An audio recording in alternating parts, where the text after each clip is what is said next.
there was another question about what we think about American companies that haven't boycotted China, but which boycotted Russia. So BP, Shell, Volvo. Apparently, our own state in Georgia has told businesses to boycott Russia. Microsoft, I guess, removed Russian state-owned media, like RT's app, from the Windows Store and banned Russian state propaganda. I know Facebook actually also blocked Russia's government from advertising as well. I don't know. What do you think about that? Does it feel the fact that they hypocritical, or is allowed it- governments to advertise in the first place? Yeah. Like, you No, what you get. I think that's always been shady. But of course, they not only allow governments, probably their biggest advertiser in many cases. I would be surprised, to be honest, if collectively governments around the world weren't in the top, if not the top advertiser on Facebook. But yeah,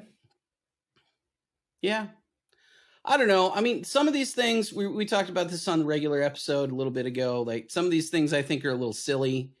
Like, the Virginia ABC stores not selling Russian vodka. That just, I don't know what you hope to accomplish with that. On the other hand, things like payment processing systems and, some of the larger, like oil industry partners. I mean, Germany, I think, was an example of this too, right? Where they cut off, they stopped buying oil from Russia to supply German gas stations, which is a really big deal because I think most of their oil comes from Russia. So that's a pretty bold thing. Whether or not it's hypocritical for not doing it with China is another question, because I mean the Chinese regime is pretty terrible, but of course they're not in the news as rolling tanks into, Tibet right now. But right, not that they don't, or that they haven't. Right. I think this is one of the situations, and obviously I don't want to sound like I'm poo-pooing the situation, because it's not at all, but it's kind of one of those news stories that fits perfectly within our leading narrative for the last 6 years.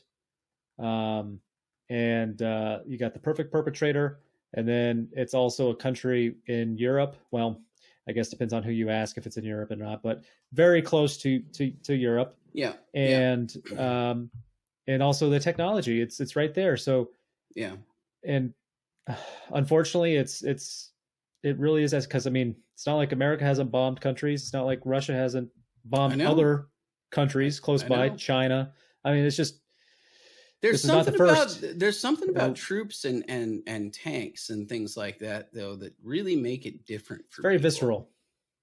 And I don't know. I find that to be a little odd too, because frankly, the United States has unmanned drones flying all over the Middle East, dropping bombs, and we don't talk about it that much.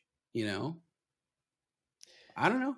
Yeah, I mean, it's I think it's one of those things where the Western world sees Ukraine and they see themselves partially. Yeah. When they look at other parts of the world and have the issues that I had some friends making sort of joke. I mean, not even quite jokes, but they were like, "Oh, I think it's time to watch Red Dawn again." And it's like, well, I don't know. Yeah, I mean, I think there's a narrative aspect of this that's like Russians invading another country it's very Cold War, it feels very like what a lot of Americans sort of grew up to fear. Right.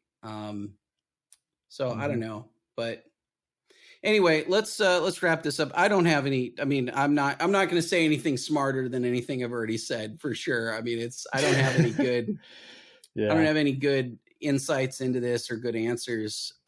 It's tragic. And it's something that I really desperately hope ends very, very quickly.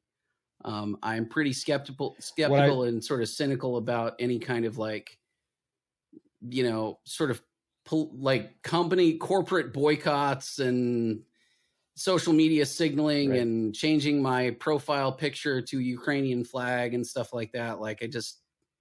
I don't care about any of that stuff. I don't think it really does anything. And I think people maybe put a little bit too much faith in in sort of fake activism. And I think what we need right now are for people on both sides of that conflict to actually start talking to each other, which that's going to have to be them doing it, not, not me pontificating about it. So yeah, we'll see.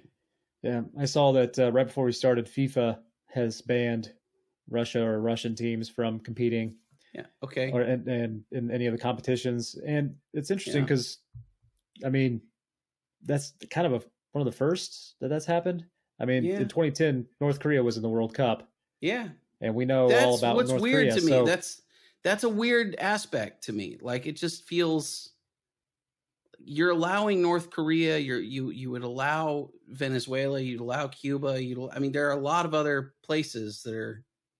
And we just had the Olympics in China, for goodness sakes. Yeah.